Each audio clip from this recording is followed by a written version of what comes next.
Assalamualaikum warahmatullahi wabarakatuh. Salam sejahtera kita semua yang terhormat Bapak Ketua Bapak Kepala DPR, yang terhormat Pak Din Samsudin dan Ibu, yang terhormat Bapak-Bapak dan rekan-rekan sekalian. Pada hari ini kita mendapat suatu kehormatan dengan kehadiran Bapak Hidayat Wahid dan Pak Din. Beliau ini adalah merupakan tokoh nasional, Pak. Dan saya rasa aset bangsa yang kalau tidak kita acarkan dengan Bapak Ibu sekalian, it's such a big loss. Jadi kami juga berterima kasih Pak Hidayat Wahid dan Pak Din bersedia tengah kesibukan acara KAISID, namun belum selesai apalagi Pak. Oh sudah. Ya, alhamdulillah memiliki kesempatan karena besok mungkin Pak Hidayat sudah akan kembali ke Jakarta. Pak Din juga sangat hebat sekali. Jadi tanpa membuang waktu, saya rasa kita akan mendengarkan sedikit ulasan dari bapak-bapak dari Jakarta ini, tokoh kita. Intinya Pak Din dan Pak Hidayat, kita selalu mengundang tokoh nasional yang hadir di Bina. Tidak lain tidak bukan adalah untuk mempertebal, untuk menjaga kebangsaan kita, Pak. Karena mungkin banyak teman-teman yang sudah lama di sini, sentuhannya dengan Indonesia ini harus kita selalu maintain, Pak, supaya merasa bisa jadi bagian dari Indonesia. Tanpa berpanjang kata, saya akan memberikan waktu kepada Pak Hidayat Wahid, Pak, bisa memberikan sesuatu untuk kita.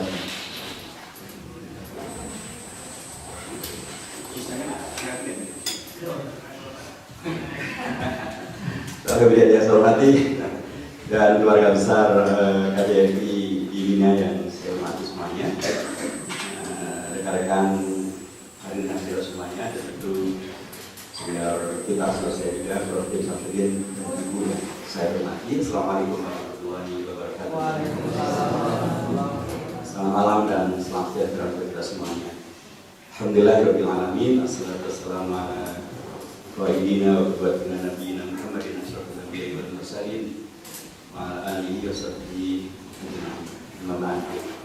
Kemudian terima kasih untuk silaturahim pada malam hari ini, masuk makan malamnya luar biasa. Kita belum kangen di Indonesia dan kita makan Indonesia enak lagi. Iya, lebih enak karena banyak impor pokoknya. Saya gitu di luar restoran Indonesia dengan makanan kayak tadi itu aku keras. Tentu sekali lagi kita terima kasih untuk terselenggaranya acara pada malam hari ini. Untuk Pak Din sudah kali ketiga ini.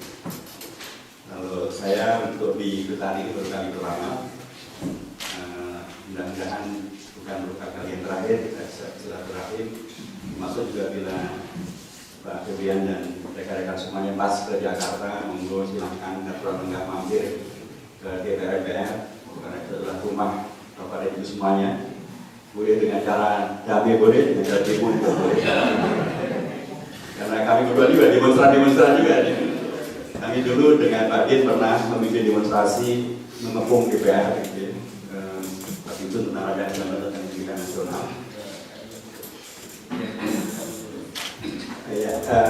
Sebelumnya, tahun sebelumnya di Kedutaan Amerika, aksis lebih lama dan lebih punya, dan kedua di mengepung DPR itu. Jadi kalau rekan-rekan mengepung DPR, berarti melanjutkan sunnah kami.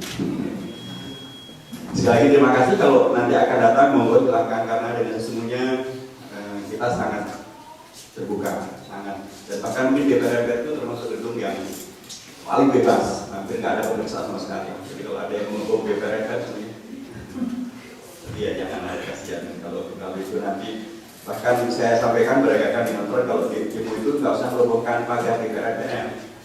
So, kalau pagar itu roboh, itu nanti akan dibangun lagi pakai duitnya rakyat juga, bukan pakai duitnya anggota DPR. Jadi ya demo aja, nggak usah pakai urusan dia. Malam hari ini bagi saya adalah malam yang sangat bersejarah karena ya ini kali pertama kami bersilaturahim dengan rekan-rekan semuanya di Kedutaan Besar Indonesia di Vietnam. juga malam yang sangat membahagiakan karena sekali lagi kita bertemu dengan warga Indonesia yang tadi seperti disampaikan oleh Pak Febri ingin terus menegaskan tentang Indonesia kita. Nah, terus terang saya sering jompo gitu ya. Kemana-mana kalau kita pakai tita rapi ketemu orang, nggak pernah ada yang mengatakan ayo from Indonesia atau anta Indonesia, nggak pernah. Kalau mereka mengatakan dari Malaysia ya, from Malaysia, anta Malaysia, itu nggak pernah tuh. Kemana-mana kita pergi, kalau kita pakai tita rapi itu nggak pernah kalau orang kemudian nyebutnya Anda dari Indonesia ya, pasti yang mereka katakan Anda dari Malaysia. Seolah-olah Indonesia identik dengan segala yang tidak membanggakan. Dan caranya ketika mereka masih dalam semangat itu satu yang sangat luar biasa. Dan saya kira memang penting untuk terus kita gelorakan ya, siapapun kita, dimanapun kita sebenarnya ada duta-duta untuk Indonesia kita. Sehingga kemudian maka yang langsung tersebut oleh orang ketika melihat orang Melayu itu bukan lagi Malaysia nantinya, bukan Thailand, bukan Singapura, tapi Indonesia. Satu yang saya kira juga jadi tugas dari rekan diplomat kita itu adalah ujung tombak dari mahasiswa kita adalah pendidikan. Rekan-rekan sekalian, dalam konteks itu dan relasinya dengan kita di Indonesia, atau sebelum saya nyebut tentang Indonesia, saya dan Pak Bin dan Ibu siapa dari Ambon. Ya, jadi kami bertiga itu ditunjuk gitu ya menjadi anggota dari Dewan Penasehat di King Abdullah International Center for Interreligious dan Intercultural Dialogue. Pusatnya ada di Vienna di sini, sehingga sejak tahun yang lalu kami sudah ikut konferensi di tahun ini juga. Tahun depan kalau masih ada umur dan organisasi ini masih ada, nanti juga kita akan datang lagi. Amin. Amin. Sudah jadi juga besar kepada mereka. Mereka tinggal ngasih aja. Jadi kami bertiga dari Indonesia bersama dengan tokoh-tokoh dari banyak negara yang lain. Kita ada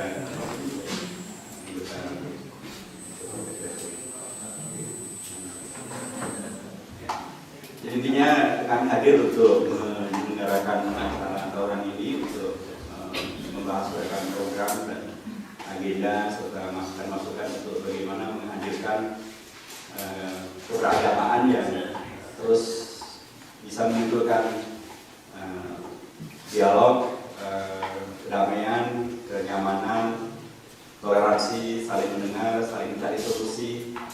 Dan tadi beberapa tema itu dibahas, termasuk tema yang tadi saya ikuti ada tema tentang bagaimana kegiatan-kegiatan dialog keagamaan ini dengan kegiatan-kegiatan yang terkait dengan masalah perpolitikan yang dikelola oleh negara, yang dikelola oleh partai politik, oleh parlemen. Karena saya sampaikan bahwa seringkali permasalahannya ada bukan karena masalah agamanya. Agamanya tidak pernah mengajarkan tentang kejahatan. Tapi mengapa kemudian jadi di lapangan? Sering bukan karena agama, karena mungkin ada tindakan yang tidak adil. Ada yang membawa bendera misalnya la ilaha illallah ditangkap. Tapi yang bawa bendera tulisannya Bismillahirrahmanirrahim bebas pasti dari apa-apa ya. Jadi ini kan bikin global orang gitu. Di Jawa Timur ulama dilakukan pendataan. Awalnya Kapoldanya ingin bersilaturahim dengan ulama. Tapi ulama dari agama yang lain tidak dilakukan pendataan. Memangnya Pak Kapolda nggak bersilaturahim dengan ulama dari agama yang lain? Ya kayak gini kan menimbulkan masalah. Jadi bukan karena agamanya, tapi karena perilaku dari politiknya yang menghadirkan masalah-masalah. Jadi tadi ada satu sesi untuk bagaimana menghadirkan harmoni sehingga kebijakan politik itu tidak kemudian menghadirkan konflik yang kemudian menyebut bahwa seolah konflik itu diproduk oleh agama. Bukan agama yang menghadirkan konflik, tapi perilaku politik yang kemudian bisa menghadirkan konflik. Itulah bagian-bagian yang tadi kami bahas bagian dalam dalam fokus discussion yang lain tentang rekonsiliasi, kemudian ada 40 tadi yang dibuat. Jadi rekan sekalian, tentu dalam konteks semacam ini saya ingin sampaikan bahwa ya Indonesia kita ada Indonesia kita. Ya, kalau bukan kita yang menyayangi, kalau kita bukan membanggakan, kalau kita bukan kita yang menyelamatkan, ya siapa lagi? Memang dengan segala potensinya, Indonesia memang menjadi dalam tanda kutip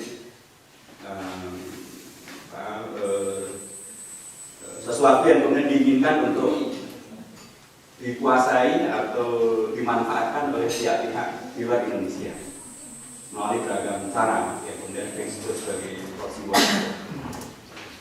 Dan itu bisa terjadi karena memang satu pihak Indonesia kita pungkiri, kita terima atau tidak. Ya pertama dari sisi kekayaan sumber daya alamnya sangat luar biasa. Dari sisi letak geografisnya sangat luar biasa. Dari sisi besarnya negara, pasarnya juga merupakan pasar yang amat sangat luar biasa. Dan jumlah penduduk yang amat sangat besar itu.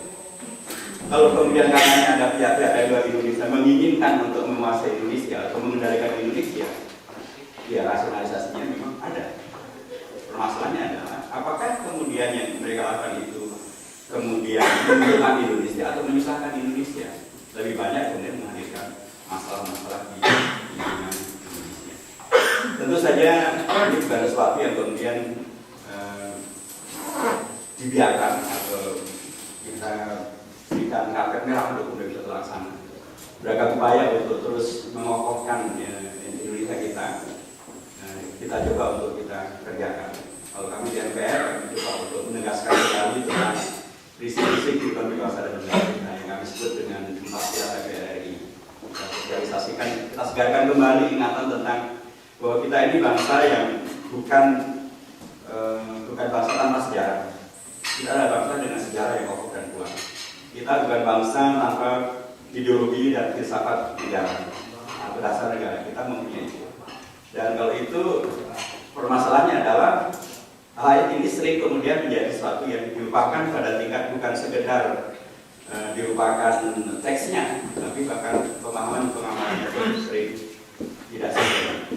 Karena ketika beberapa sekitar 3 minggu yang lalu kami di MPR melakukan beberapa konsultasi dengan Presiden Pak Jokowi, temanya tentang pembentukan Badan Penguatan Pengamalan Pancasila. Nah, kami secara fisik saya nyatakan bahwa kami mendukung sepenuhnya. Karena memang di lapangan terlihat betul nilai-nilai Pancasila ini tidak dipahami dengan baik dan benar dan tidak diamalkan dengan baik dan benar. Dan perlu menghadirkan beragam tragedi-tragedi ini. Ya, kemudian penting untuk kemudian disegarkan, disosialisasikan, diamalkan dengan cara yang baik. Tentu caranya tidak lagi dengan cara orde baru yang regresif itu. Bagian-bagian semacam inilah yang saya mengatakan bahwa pembentengan untuk kemudian menghadirkan koreksi, perbaikan penting untuk selalu dilakukan. Mungkin saja tidak semuanya bisa terselesaikan tentang termasuk juga dengan masalah pengaruh asing maupun juga beragam undang-undangan yang tidak kondusif maupun juga kebijakan-kebijakan yang menghadirkan kontroversi. Mungkin semuanya tidak terselesaikan atau utang yang kemudian semakin banyak. Kemudian banyak orang mengatakan Indonesia itu lebih hebat daripada India sekalipun. Bagi India itu yang mahal cuma satu, itu tas mahal. Kalau Indonesia mahalnya banyak. Kemarin ya tahun baru itu kan kemudian dengan naikkan harga listrik, kemudian berbahagia, kemudian bahkan cabai pun naiknya luar biasa. Di Indonesia kita itu semuanya juga mempunyai keunggulan yang layak untuk disebut, bukan hanya tas mahal yang macam itu. Jadi saya katakan dalam dialektika semacam ini dipentingkan betul untuk ya sekali lagi kecintaan kita kepada bangsa dan negara untuk kemudian diwatakan atau dikomunikasikan, dilaksanakan dengan baik dan benar. Beragam hal yang belum puas, ya pastilah kita semuanya tidak puas untuk banyak hal. Tapi Tapi apakah solusinya kemudian kita akan hancurkan negeri ini atau kita perbaiki? Ya, sekali lagi menurut saya, ya kalau kita tidak mempunyai niat untuk memperbaiki, dapat kita meminta orang asing untuk memperbaiki Indonesia atau orang asing untuk memperbaiki Indonesia. Tidak boleh. Kita lah yang harus melakukan perbaikan, kita lah yang melakukan koreksi, kita lah yang melakukan terus-menerus perbaikan-perbaikan dalam segala lininya. Dan tentu harapan kami, Bapak dan rekan sekalian yang sudah berada di Austria untuk waktu yang berapapun, tentu karena bisa mendapatkan bandingan-bandingan, sekaligus bisa mendapatkan apa sih yang baik di negeri ini untuk kemudian dijadikan sebagai kontribusi perbaikan untuk Indonesia. Apakah masalah disiplinnya, apakah kualitasnya, apakah produktivitasnya, apa saja. Karena secara prinsip kalau kemudian negara yang lain bisa, ya Indonesia juga bisa. Nah, kita mempunyai Bapak dan rekan sekalian yang menjadi bagian dari bantuan pembangunan Indonesia di luar negeri. Kita berharap ketika pulang nanti atau bahkan dari sekarang pun sudah bisa menularkan visi-visi kehidupan yang baik yang bisa membantu untuk kemudian menghadirkan Indonesia yang lebih baik untuk kemudian bisa saya kira untuk sementara ini sebagai pembuka nanti bisa kita lanjutkan dengan jawab. Terima kasih sekali lagi. Assalamualaikum warahmatullahi wabarakatuh.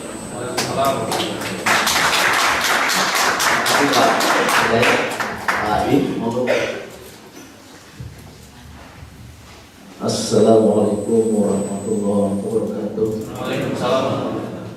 Selamat malam dan salam sejahtera bagi kita semua. Pak Febrian, Bapak-bapak dan Ibu-ibu yang dihormati serta hadirin yang saya hormati. Sebenarnya tidak perlu ada tambahan. Kecuali saya merasa karena sudah diberi makan dan untuk saya 2 porsi sama istri, maka berulang ini sebagai payment, sebagai pembayaran. There is no such a penipuan untuk diplomat. Karena tidak ada yang ingin saya tambahkan lagi. Saya dengan sebagainya Ustaz saya Wahid ini bisa dikatakan sama ya. Ini sama-sama alumni Boktor. Saya bulan 1-2 tahun, 3 tahun. Wamenlu itu di tengah kami, di bawah saya, di atas Pak Hidayat. Dan saya bawa kami lagi. Jadi sama-sama punya seperluan lah ya. Jadi jurus silatnya sama lah. Ini juga beliau dari keluarga Muhammadiyah, bapaknya pendiri dan ketua cabang Muhammadiyah di Surabaya. Sekarang sama-sama juga di Badan Wakaf Botol, dengan yang sama ya. Bedanya hanya satu, beliau wakil rakyat, saya rakyat. Maka kalau sudah wakil ngomong nggak perlu rakyat yang ngomong. Dan sekarang kami sama-sama sejak tahun lalu diangkat sebagai anggota Advisory Forum misalnya, KAISID yang berpusat di Roma, di Pina, jalan show dan kita selalu diingatkan di Hilton dan jalan kaki kalau rapat ke KAISID sana. Ini KAISID ini inisiatif dari Raja Abdullah Saudi Arabia.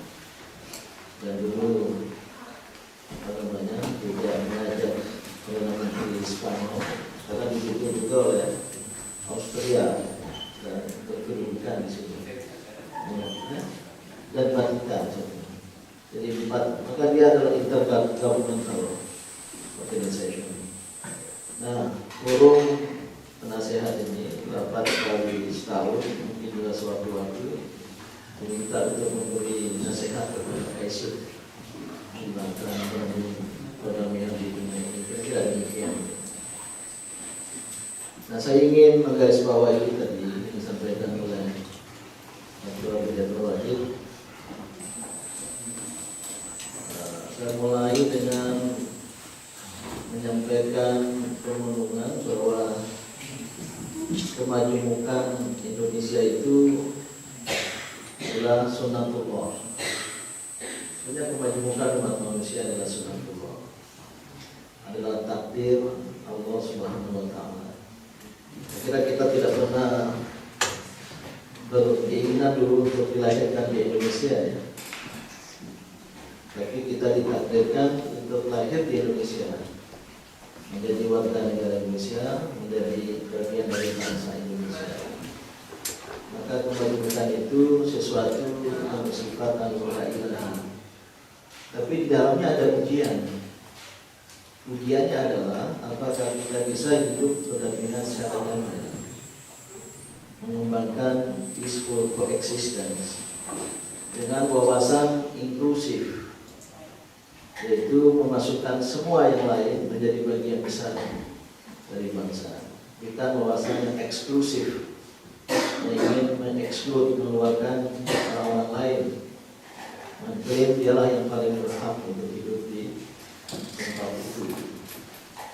Saya kira agak perlu menjelaskan, Al-Quran pun sangat kuat sekali mengedepankan wawasan kemajemukan itu.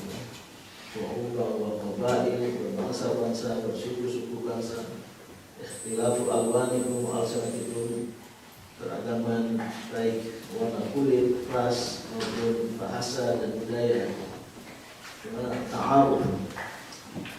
Oleh karena itu, isu dan agenda penting bangsa ke depan adalah bagaimana merajut dan bahkan mengembangkan kemajemukan itu secara positif dalam kebersamaan untuk memajukan kehidupan bangsa. Terakhir ini memang ada gangguan terhadap kemajuan kita. Sebenarnya Indonesia menghadapi tantangan ganda. Satu, tantangan dari permasalahan kemajuan. Kemajuan itu ada masalah di dalamnya, kalau tidak bisa dirawat dengan baik. Dan dalam konteks ini Indonesia sebenarnya belum cukup kuat perekat kita itu. Bahkan Indonesia itu cuma orang luar itu istilahnya Indonesia. Orang depan orang kaya. Dan bagian-bagian yang ada di dalam Indonesia berupa suku-suku bangsa. Sebenarnya kalau dilihat secara antropologis, sosiologis, itu lebih dari sekedar suku. Dia adalah mikronasionalisme, mikronasionalisme suku-suku kita itu. Dan mikronasionalisme ini punya potensial untuk bangkit. Dan dunia sekarang mengalami individualisasi, mengalami pengembangan ego, sehingga federasi seperti di Balkan, Yugoslavia, Uni Soviet juga demikian. Uni Eropa juga tak terlepas dari ancaman itu, dari individualisme itu. Saya nggak bicara sampai ke sana. Nah, sekarang juga ada tantangan dari luar, pluralisasi. Jadi ada masalah pluralitas, ada ancaman pluralisasi. Apalagi Indonesia kita belum cukup kuat. Sebagai bangsa mungkin hanya beberapa dasar bangsa saja. Paling kebangsaan kita itu diikat oleh rasa senasib sepenanggungan, karena sama-sama dijajah oleh Belanda. Tapi bukan sesuatu yang kuat. Jadi memang ya, harus dirajut secara baik. Syukur dari DPR mengesahkan pilar itu. Dan syukur sekali Indonesia memiliki konsensus dari para the founder fathers. Jadi juga suka founder fathers. Oh, nggak ada fathers. Kalau itu biar kita the founders dari Indonesia. Nggak ada juga, masa ada ibu kota, nggak ada bapak berdiri. Bagaimana kita itu luar biasa dari proses Pancasila. Dan juga ada kebesaran hati dari tokoh-tokoh Islam. Tidak jadi dengan kewajiban menjalankan Islam dari agama biasa yang Maha Esa. Kemudian kita punya Bhinneka Tunggal Ika, dan di dalamnya juga ada NKRI yang 4 pilar itu, dan ada juga konstitusi. Itu luar biasa modal sosial, politik, budaya kita mengembangkan kebangsaan kita itu. Nah, memang tidak ada luput dari ujian dan cobaan. Saya termasuk yang mempercayai teori konspirasi. Ada pihak yang tidak suka Indonesia bersatu. Ada pihak-pihak kalau mau lebih dari satu gitu, yang tidak suka Indonesia itu kuat karena negara besar, negara kaya raya. Maka selalu ada ancaman dari dia istilah war, yang saya sangat sepakat juga sama yang terjadi.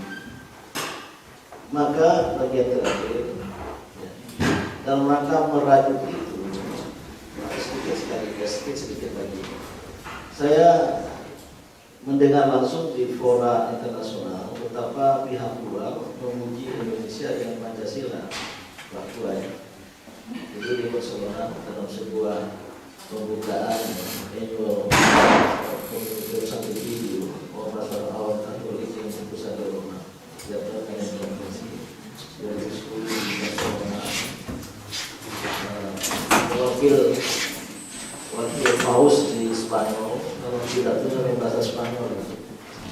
Bahwa model ideal untuk negara modern di masa depan adalah seperti Indonesia dengan Pancasilanya. Dan saya kan pakai apa?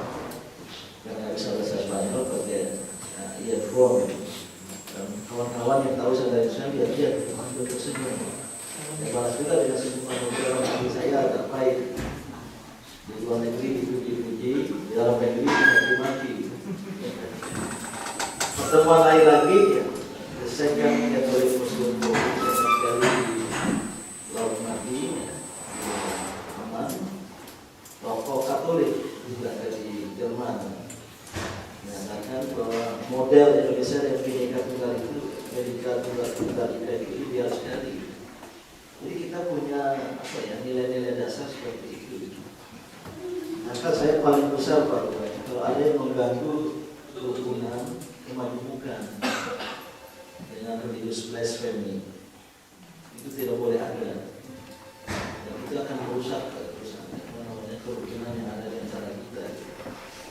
Nah, terakhir ini alhamdulillah kita bisa menyangga upaya-upaya. Walaupun kemarin ya terus terang karena kami dari Pergerakan Islam itu juga agak terganggu ketika kalangan Islam dituduh sebagai anti kebinekaan gitu. Rasanya sakitnya tuh di sini gitu. Sakit waktu saya mendengar ini. Padahal perjuangan umat Islam tidak bisa diceritakan jauh sebelum kemerdekaan. Sejak zaman pahlawan menyahkan penjajahan, di perjuangan menegakkan kemerdekaan, lahir tokoh-tokoh Islam. Kemudian juga setelah kemerdekaan luar biasa itu. Apa itu kan itu? Dan ini yang memang harus diatur secara hidayah. Saya sendiri sudah sampaikan ke Presiden, Wakil Presiden, kalau posisinya umat Islam dalam kehidupan nasional ini tidak pas, apalagi tertekan, tertuduh atau terpuruk. Kalau secara ekonomi sudah terpuruk lama sekali. Saya pernah memimpin Muhammadiyah dari periode membangkitkan ekonomi umat lewat Muhammadiyah itu susah payah, tapi sampai sekarang ada power of money tidak lagi di dalam Islam. Ini akan mengganggu keekonomian. Maka ketika saya diterima Presiden pas 16 November itu, saya bilang Pak Presiden, mohon maaf, apa yang terjadi itu setelah 4/11. Ini sekarang istilah-istilah 4/11. Jadi kalau ulang tahun pakai aja bulan dan tahun. Nah, saya bilang ini adalah akumulasi dari perasaan satu, keadilan ekonomi. Dan ini harus kita diatasi. Yang kedua, ada perasaan keadilan hukum, keadilan ekonomi. Yang ketiga, juga ada dugaan ini kalau ada intervensi. Maka begini aja Pak Presiden, ambil hikmahnya, lakukan. Dia bertanya kepada Dr. Prof, apa yang sudah mungkin ikuti Mahathir Muhammad di Malaysia. Affirmative action, bilang ke Indonesia, mau Anda boleh maju berkembang, tapi di berkembang harus saya membayarkan. Langsung Presiden bilang, kalau kita terapkan new economic policy ya, dia pakai bahasa Inggris istilah Mahathir juga ya. Dia ambil hikmah. Ini mudah-mudahan peristiwa yang terakhir ini kita bisa mengambil hikmah betapapun keindonesiaan kemajuan itu harus kita pertahankan. Memang kemarin saya dapat informasi ini nanti kalau ke atas katanya. Maksudnya impeachment. Saya bilang Pak Presiden saya khawatir kalau masuk Islam itu merasa ikut mendirikan negara ini, maka merasa bertanggung jawab. Maka sangat sensitif kalau orang lain mengganggu lagi dengan cara-cara inkonstitusional. Maka itu tidak perlu dilakukan. Setelah itu paling akhir ya, mari kita juga di Australia ini untuk juga dasar agama, suku, bahasa, mungkin juga afiliasi politik ya. Tadi ada yang pakai jaket merah, tadi yang dia tanya PPI. Oh PPI. Oh PPI. PPI Austria. Oh FPI. PPI. Dengan saya PPI gitu. Atau ada yang warna-warna lain, ya itu hak politik. Tapi mungkin anunya ya, slogannya itu walaupun kita berbeda agama, walaupun kita berbeda suku, walaupun kita berbeda pilihan politik, namun kita tetap bersaudara. Itulah indahnya kebersamaan. Saya kira demikian Pak Puan. Saya sudah membayar persembahan. Wassalamualaikum warahmatullahi wabarakatuh. Terima kasih Pak Dr. Hidayat Mahid dan Profesor Samsudin. Bapak dan Ibu sekalian, ada beberapa hal yang bisa kita tarik dari benang merah dari yang disampaikan Bapak-bapak tadi. Yang pertama, kalau kita lihat adalah kemajemukan yang memang harus kita rawat. Memang sekarang Pak ada kecenderungan, saya nggak tahu generasinya siapa, tapi ada kecenderungan keharusan kita itu take it for granted. Jadi tidak tahu bahwa sebetulnya itu investment yang seperti Bapak sampaikan ada. Tapi investment itu kan harus dijalankan sehingga berdividen. Kalau investment yang tidak dijalankan dan tidak berdividen, akhirnya akan memakan bunganya sendiri, Pak. Sehingga kemudian akan habis. Jadi bukan take it for granted mestinya. Dan kedua, yaitu bahwa kemajemukan ini juga menjadi perekat kita sebetulnya, Pak. Jadi Indonesia ini kan selalu against all odds, Pak, untuk orang Barat. Selalu melawan asumsi. Dulu asumsinya tidak akan pernah merdeka, kemudian merdeka. Setelah merdeka, asumsinya tidak akan lama, ternyata lama. Waktu Pak Harto panjang sekali masanya, asumsinya tidak ada orang yang bisa mengganti Pak Harto. Kalau pun mengganti akan pecah, ternyata tidak juga. Begitu terus. Jadi against all odds, against assumption, tapi bukan tanpa upaya dari bapak-bapak sekalian dan teman-teman sekalian untuk mempertahankan. Jadi memang it takes two to tango untuk bisa mempertahankan asumsi. Dan kita juga bangga ternyata bapak-bapak yang sekarang dari Bapak Nasional itu memang awalnya juga aktivis, Pak. Jadi ini kayak lingkaran, Pak. Nanti akan tumbuh aktivis-aktivis baru tapi itu this is the beauty of demokrasi, Pak. Karena kalau di atas aktivis, maka akan lebih memahami bagaimana aktivis yang di bawahnya mulai bekerja seperti lain. Tidak ada sampai akhir kata ke DPR dengan damai, tapi juga dengan demokrasi. Pemahaman itu sangat merupakan salah satu pilar demokrasi. Mungkin demikian yang bisa kita ambil. Saya akan mencoba membuka satu termen pertama untuk Bapak dan Ibu sekalian yang ingin bertanya boleh, komentar boleh, konfirmasi juga monggo. Silakan. Ya. Konfirmasi. Silakan. Pak, ini Pak Pek, Pak. Om kita, Pak, Om Pek. Betul, saya juga. Silakan. 5 tahun. Memang betul sekali. It's beyond my expectation. Expect to hear something different, but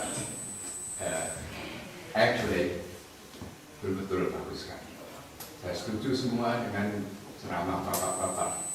Saya senang sekali, sebetulnya saya tidak mau datang sebab saya kurang enak badan, tapi saya paksakan sebab saya ingin mendengar langsung dari tokoh-tokoh yang ada beberapa sekarang banyak memberi kesan-kesan polemik dalam dunia politik kita. Itu sebetulnya tidak perlu, sebab polemik hanya akan membuat salah pengertian antara beberapa golongan yang bertentangan. Tapi ada baiknya kita belajar dari bapak-bapak sebelum kita yang lebih tua dari saya. Saya sudah 75 tahun, yang di sini barangkali semua jauh lebih muda dari saya. Tapi saya sebagai anak kecil masih mengalami bahwa saya dulu waktu masih kecil di Sukaraja, di dekat Kebumen, Banyumas, Cilacap, di mana ada Nusa Kambangan, bahwa kemansubukan itu harus kita pertahankan. Kita di luar, saya banyak sekali teman-teman di sini, di Eropa, di Belanda, di Jerman, di Swiss, sampai ke Vatikan. Saya pernah sekolah pastor di sini, tapi cuma 1 tahun. Mereka memuji keagamaan dan kesatuan bangsa Indonesia sebagai negara Islam yang terbesar pengikutnya di dunia, dan sebagai contoh bahwa itu kritik-kritik tentang agama Islam tidak semuanya benar. Banyak di antara kita juga menjadikan generalize. Padahal itu adalah perilaku perseorangan yang memakai agama baik Katolik, Kristen, Hindu, atau Buddha sebagai alat permainan politik kita. Kita harus waspada bahwa kita dipermainkan oleh mereka-mereka yang ingin duduk di kekuasaan sendiri untuk di samping mengabdi kepada negara juga mengabdi kepada diri sendiri. Itulah yang kita harus hindarkan. Belajarlah dari amanat-amanat Bung Karno dan juga dari beberapa amanat Pak Harto, ya.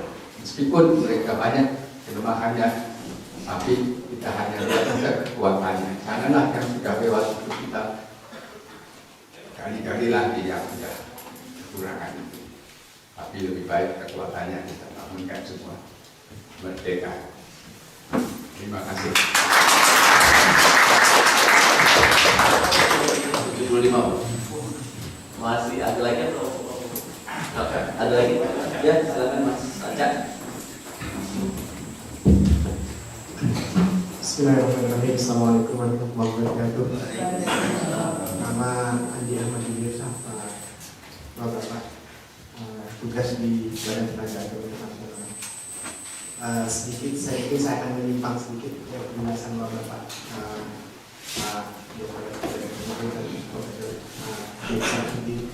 saya ingin menanyakan mengenai kegiatan Bapak di diskusi dengan KIC dihubungkan dengan situasi saat ini, di mana terlihat bahwa Islamofobia beneran, jadi sangat terasa gitu. Apalagi keadaan politik di dunia itu kayaknya swing toleransi gitu. Jadi entah itu di mana, di US dengan Donald Trump atau di Eropa sendiri, bahkan di Australia ini presidennya waktu itu head to head hampir menangnya hanya sedikit sekali, dari yang kanan yang sangat rasis itu dengan yang tengah kiri. Alhamdulillah yang terpilih adalah presiden tengah kiri. Nah, yang ingin saya tanyakan adalah apa yang mungkin yang bisa disumbangkan oleh Bapak sekalian dalam kajian-kajian dengan KIC ini mengenai hal-hal yang sifatnya adalah keadaan Islamofobia yang sudah naik daun ini. Jadi kalau kita lihat sebetulnya masalahnya adalah ketidakadilan juga, bahwa banyak negara-negara Islam yang dizalimi juga, seperti misalnya Irak, kemudian Libya dan lain sebagainya. Sehingga kemudian banyak sekali pengungsi-pengungsi yang kemudian datang, apakah itu ke Eropa atau tempat-tempat lain, yang kemudian menimbulkan rasa tadi bahwa rasa toleransi yang tinggi, kemudian tidak ingin didatangi oleh pengungsi dan lain sebagainya. Jadi apa yang Bapak bisa disumbangkan dalam diskusi-diskusi dengan KAICID yang tentunya sifatnya adalah interfaith dialogue untuk mengurangi hal-hal yang tadi itu yang saya sampaikan, keadaan global yang sifatnya adalah saat ini di mana gelombang Islamofobia itu sangat tinggi. Kami merasakan di sini Pak, di Australia sendiri kami kadang-kadang suka takut juga. Takut bukan hanya untuk kaminya, tapi untuk istri-istri kami yang menggunakan pakaian muslim.